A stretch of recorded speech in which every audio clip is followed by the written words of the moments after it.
なたが来ますか。総面記。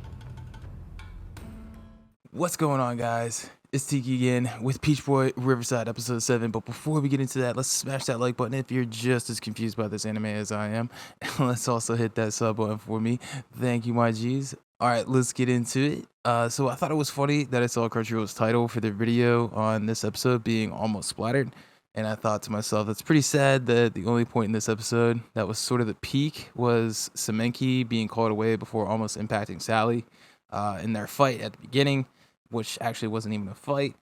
And we know that Sally can't be hurt by the ogre power unless it's affecting her clothes, but Semenki doesn't know that. And this episode is kind of pretty much a look into Hawthorne, though.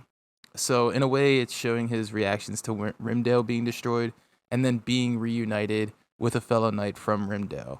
Though this knight is a bit young and was only to be guarding the library where we were introduced to the Witch of the West and learning that she has the ability to teleport people that she wants to. This is how Barrett was able to survive the beam that Semenki released to level Rimdale in one shot. Hawthorne, obviously distraught, depressed, and in shock the entire episode, he finally collapses and just needs some time alone after securing some lodging and sending Sally out to find some food and allowing him to be alone for a second so that they won't see him cry and vent for himself.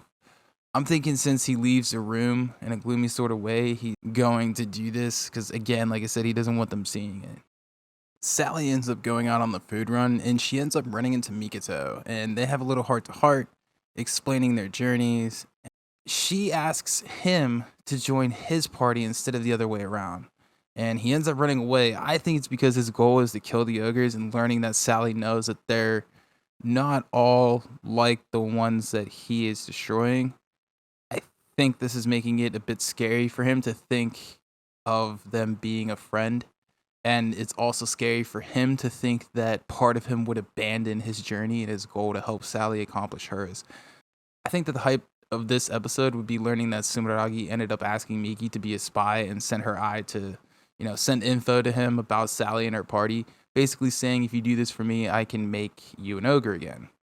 But after Kyuketsuki was killed by Dark Frau and telling Miki his story, I don't know if this is really going to happen, but the way that they tell the story, she probably already sent the info after seeing how Sally reacted to people being hurtful to the demi-humans and letting them speak freely, knowing that she could strike fear into them and stop them from saying such things. Since we saw how mad Miki got whenever she kind of saw that Sally didn't do anything. And that was a point that she had made to Frau as well in, I think, episode 5.